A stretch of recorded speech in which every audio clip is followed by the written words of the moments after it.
Possibly, but it might, you gotta have a pretty potent response to cause a tumor just to quit. Is that a common treatment? No, it's the last I've heard of them doing that. Probably raises, there's probably some ethical questions. And it's kind of a crapshoot. I think I would elect to have it done to me. So I don't know if they do that anymore or not. I haven't heard of it. But that doesn't mean they're not doing it. I would ask about it myself if I developed cancer, because I'd be a candidate, believe me. So this talks about a complement. There are 9 complement proteins that normally found in the blood, and they're numbered C1 through C9. Given the proper stimulus, the presence of a certain kind of antibody starts the whole thing, and the 2 antibodies plug onto the surface. It's primarily effective against bacteria, okay? But in the case of an autoimmune disease, it can also work against us. If 2 antibodies attach side by side in just the right orientation, it initiates this complement cascade where all these complement proteins react together to form a great big hole in the side of the cell, and that allows fluid to go into the hole, and the cell bursts as a result of osmosis, because there's more stuff inside the cell than outside. And so it's really a potent response. And it kills the cell just like that. So complement. Okay. Normally 9 complement proteins, and we'll see which type of antibodies, fixed complement it's called. If you start this complement cascade, it's really potent. Ruptures the cell walls. Okay, so that was another one that we were going to talk about. We've talked about interferons, so we pretty much talked about all the innate responses, seems to me. Okay.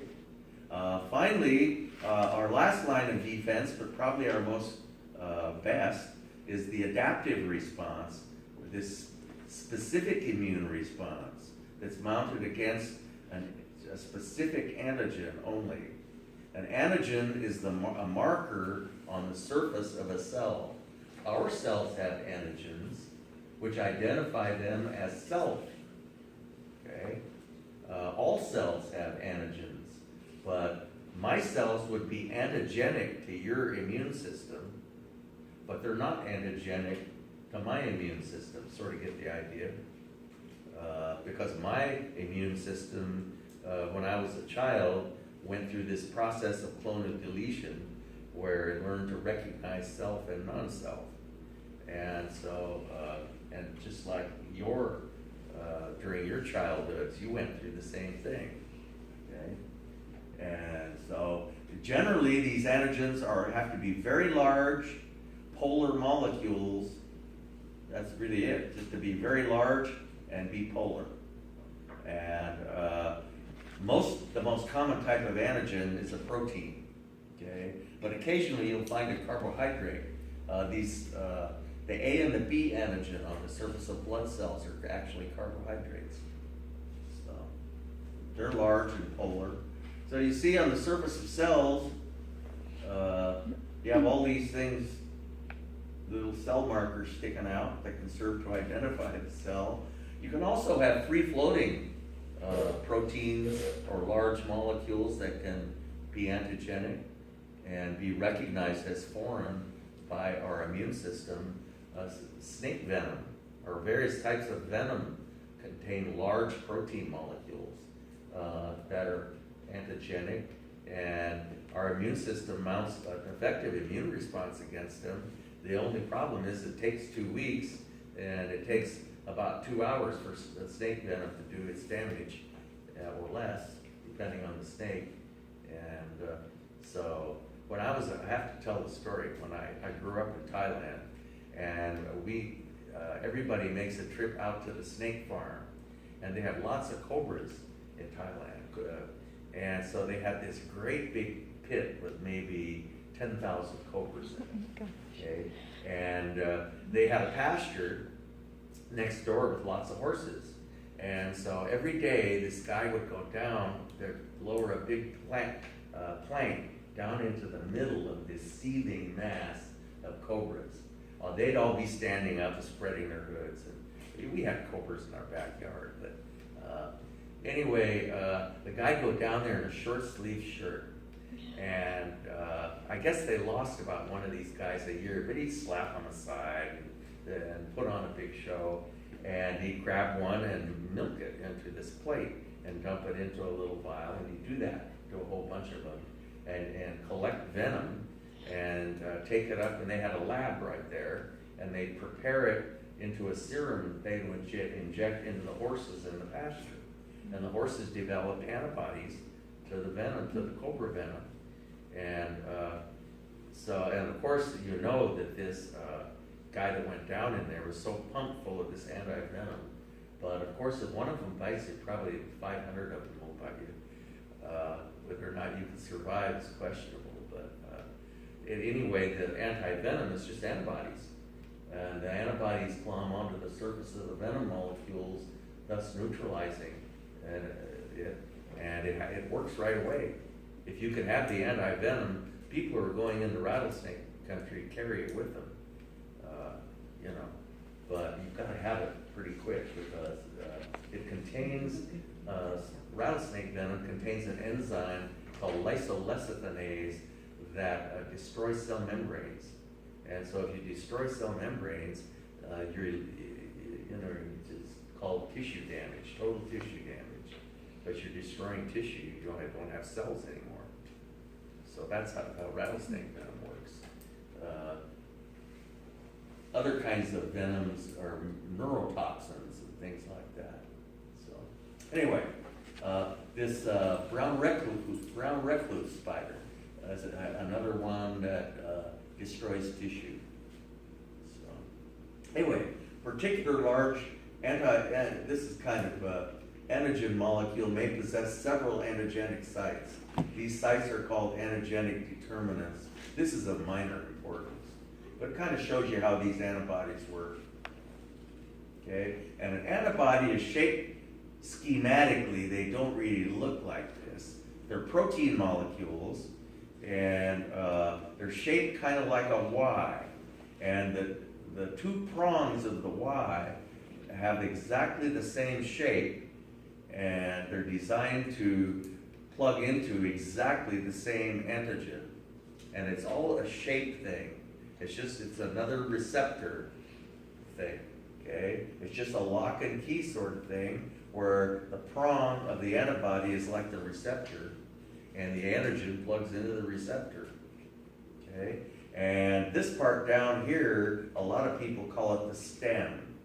That's the stem of the Y, and we'll make reference to it. The FC region is the formal name for it because a particular family of antibodies has an FC region that's all of them are the same. But there's virtually an infinite number of different types of antigenic sites that could be out here, but they're both always the same for any particular antibody. Okay, so the immune system mounts a response against a shape of an antigen. Okay, the shape of a molecule. It's really a molecule. It's either a free-floating dissolved antigen, or if it's on the surface of a virus or a bacterium, it's nothing. It's really nothing personal against what's inside. It's just the whole entire immune response is mounted against that antigen, and the effects are so profound that it destroys whatever's inside as well. So, why is it we can have lifelong infections in some things? Lifelong infection?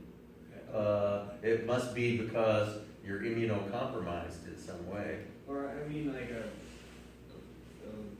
mouth sores, or they come back, or people who tend to have that sort of thing are immunocompromised. Either that, or it's some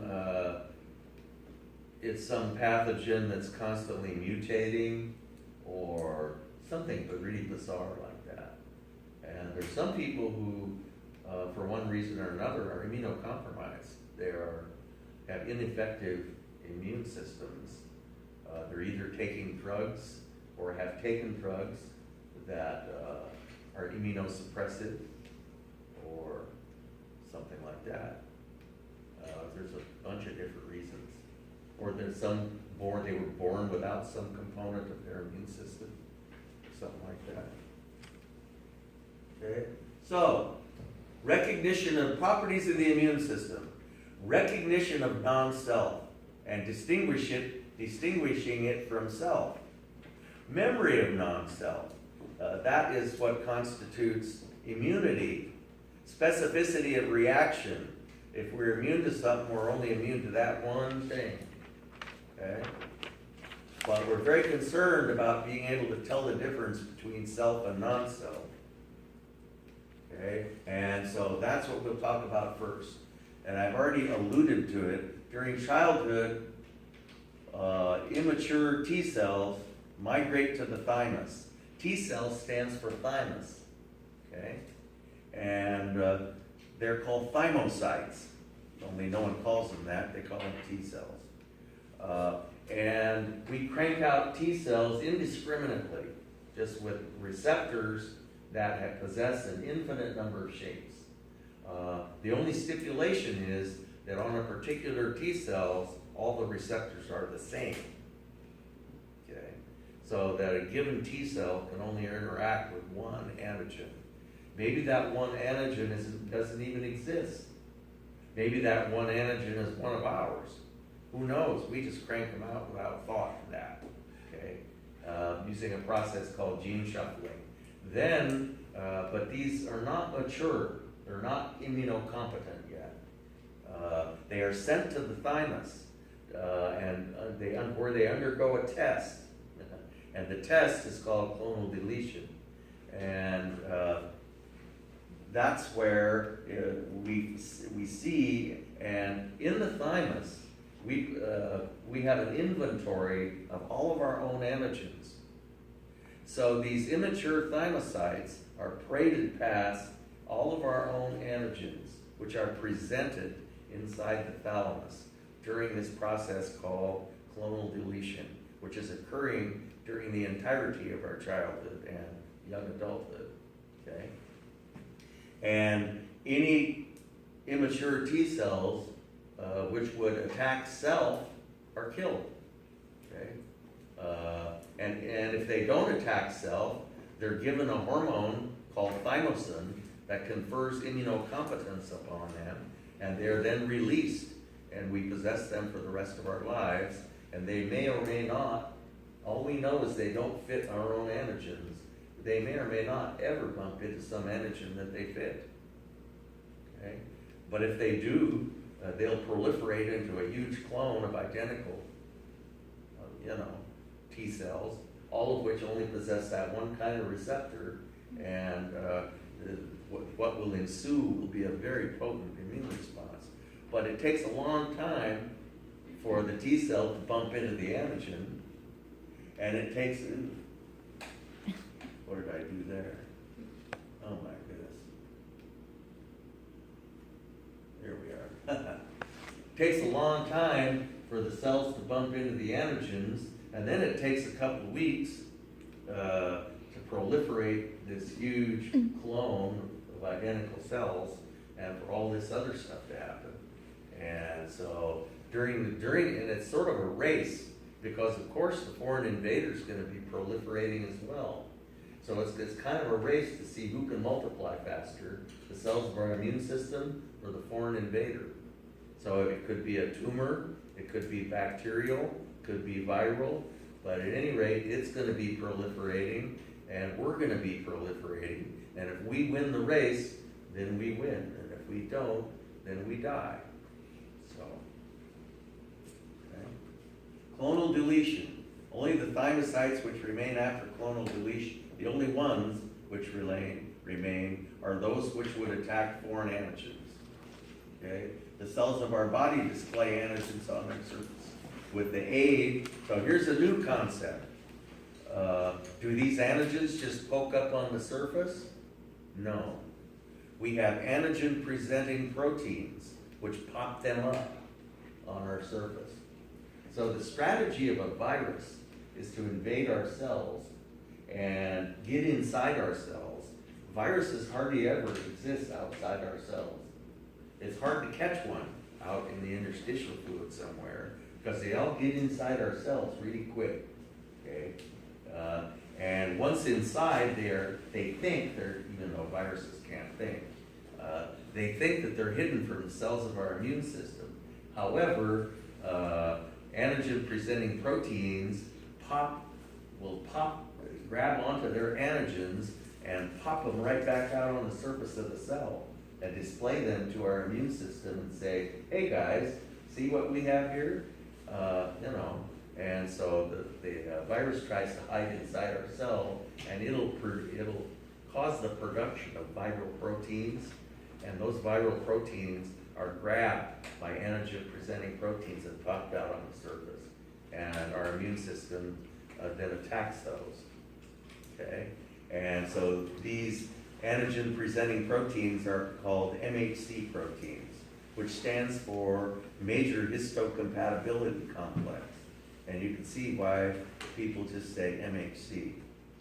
So there are only two types of antigen-presenting proteins, class 1 and class 2. And we'll see why that is. Okay?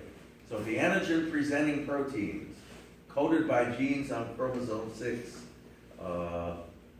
and different people have different, in other words, my cells wouldn't accept antigen from your antigen-presenting proteins.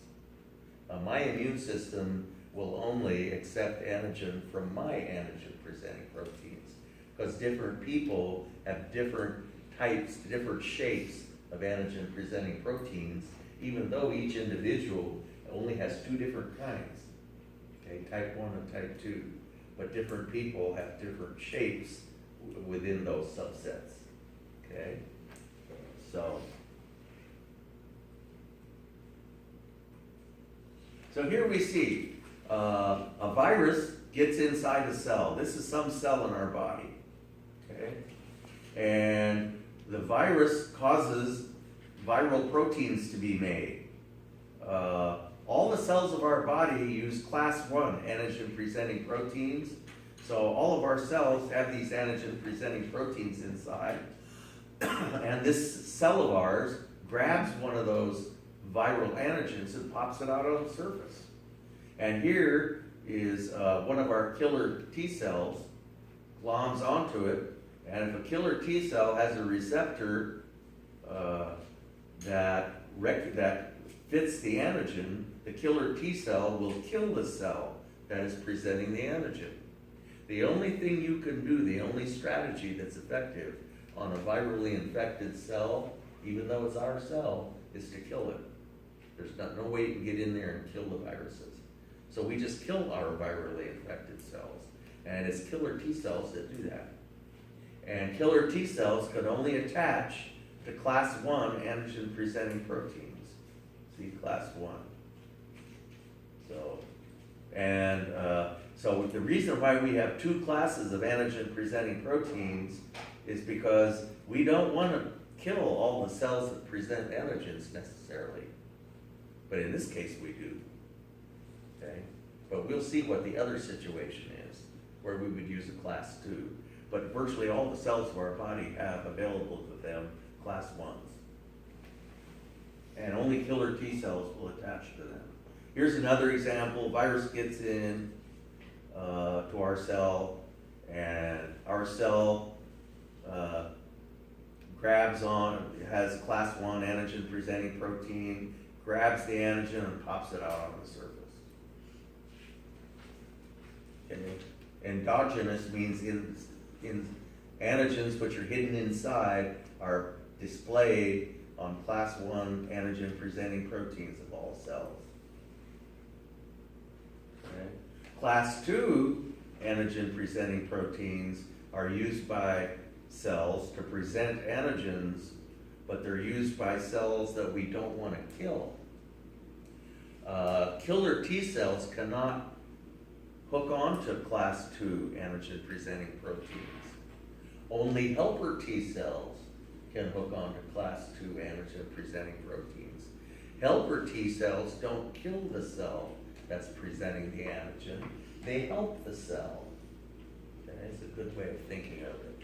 So sometimes, and what they really do is if class 2, if a helper T cell has a receptor that fits an antigen that's being presented by a class 2 antigen presenting protein, that helper T cell starts cranking out all kinds of interleukins. And interleukins are like interleukin 2 and others. Interleukins are essential for the mounting of an effective immune response. HIV attacks helper T cells, and so you can see the importance of these interleukins because that's all that helper T cells do is make these interleukins. And they do one other important thing too, but they don't really directly kill pathogens. They just create all these wonderful cytokines, okay, and play a role in activating B cells as well. Let's see. So here's what happens during clonal deletion. This was a great picture about 20 years ago in a Scientific American, and finally, about 15 years later, your textbook finally came out with a pretty good one too. But I've been using this one for a long time. Maybe it was more than 20 years. But anyway, this is in our thymus, okay? And this is our thymus, it says thymus there, using class 1s and class 2 antigen-presenting proteins. And I've colored class 2s red and class 1s green. So our thymus is presenting antigens, our own antigens, mind you, using class 1 and class 2 antigen-presenting proteins. And all these thymocytes come in, immature thymocytes with an infinite number of shaped receptors, okay? And so we don't know what's going to happen when they first get in there, because we just crank out T cells that have an infinite number of shapes. Here we have, start here. Here we have T cells that have receptors that won't fit either the antigen or the antigen-presenting protein. Well, if they won't fit the antigen-presenting protein, they can't accept the antigen. They can't deal with it. And so they're useless. And so they eventually disappear, useless. If they can fit both our antigen-presenting proteins and our antigens, they're harmful and they're killed. And that's clonal deletion. The ones we want are ones that will fit our antigen-presenting proteins, but you see this cleft doesn't fit our antigen, does it? Okay? So we want ones that'll fit our antigen-presenting proteins, but not our antigens. Those are the useful ones. If they won't fit our antigens, the only kind of antigens they'll fit are foreign antigens. So we save those, and the ones that would fit on the class 1 antigen-presenting proteins become killer T cells.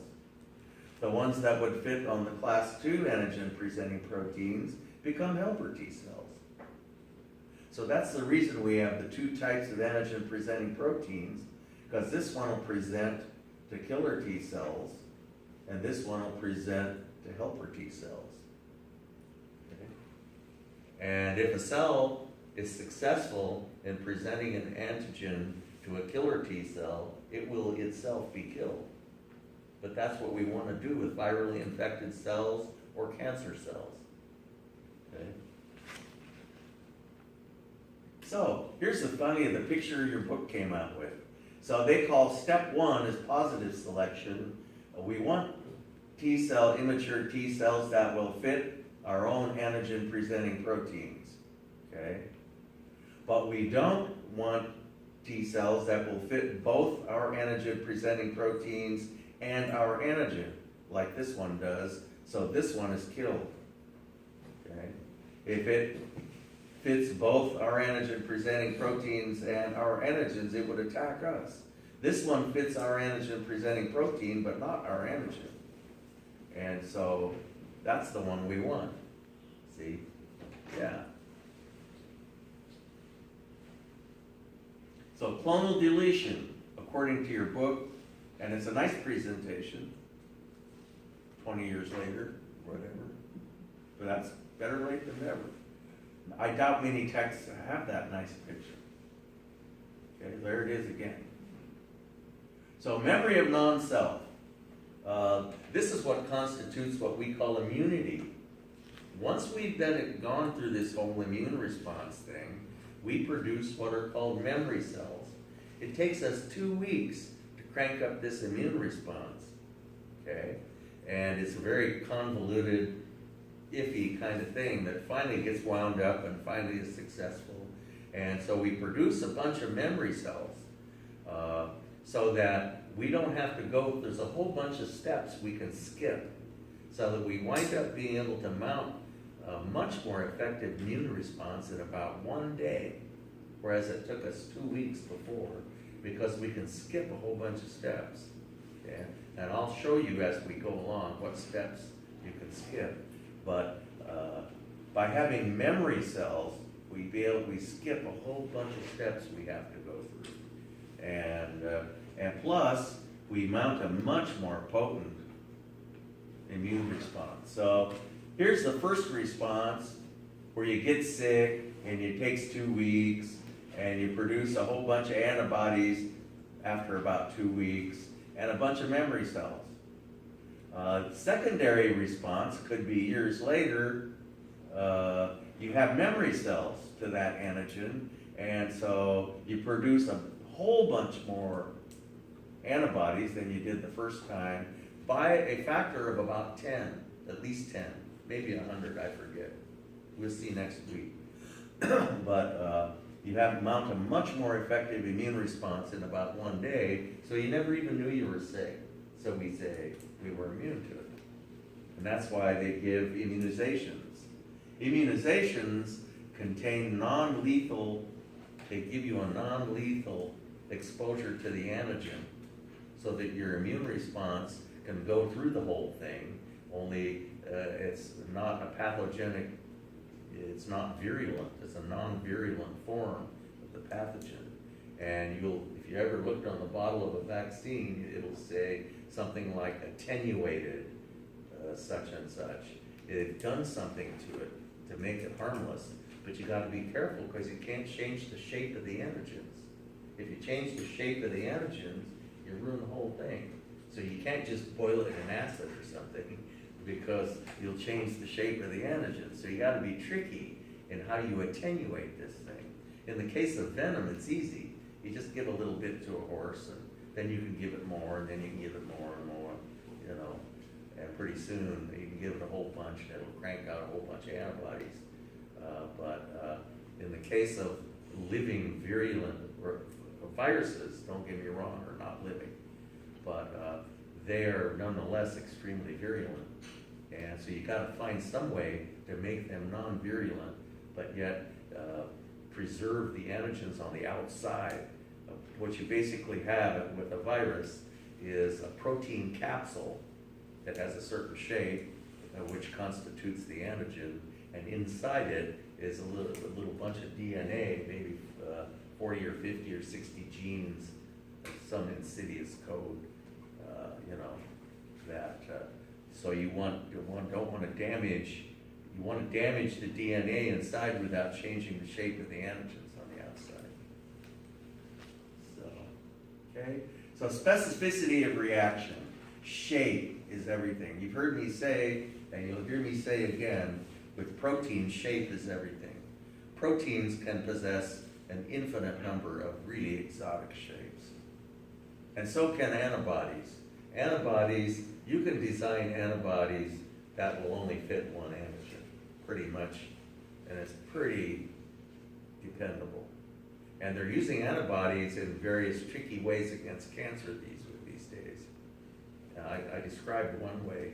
They have designed antibodies to vascular endothelial growth factor, So that when the tumor secretes vascular endothelial growth factor to make more blood vessels, it doesn't work because it gets coated with antibodies, and can't plug into the receptors if it's coated with antibodies. So no new blood vessels means the tumor shrivels up for lack of blood. Okay? So both T cells and B cells possess antigen receptors which fit a nearly infinite number of antigens.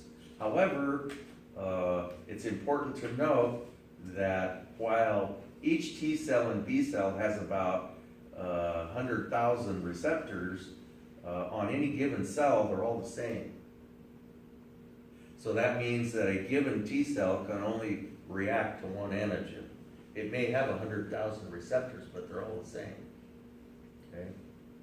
So that T cell has produced its own antigen receptors via gene shuffling, which results in just one particular shape. But we have so many T cells and B cells, we have T cells and B cells that can interact with a nearly infinite number of antigens.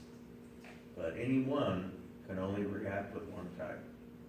Okay, so there we see a T cell receptor, and here is some cell of our body using an antigen presenting protein to present an antigen. And here's the T cell, and it's a perfect fit. Okay, so this T cell is going to do something. We haven't said whether this is a killer T cell or a helper T cell, but if it's a killer T cell, it will kill this cell.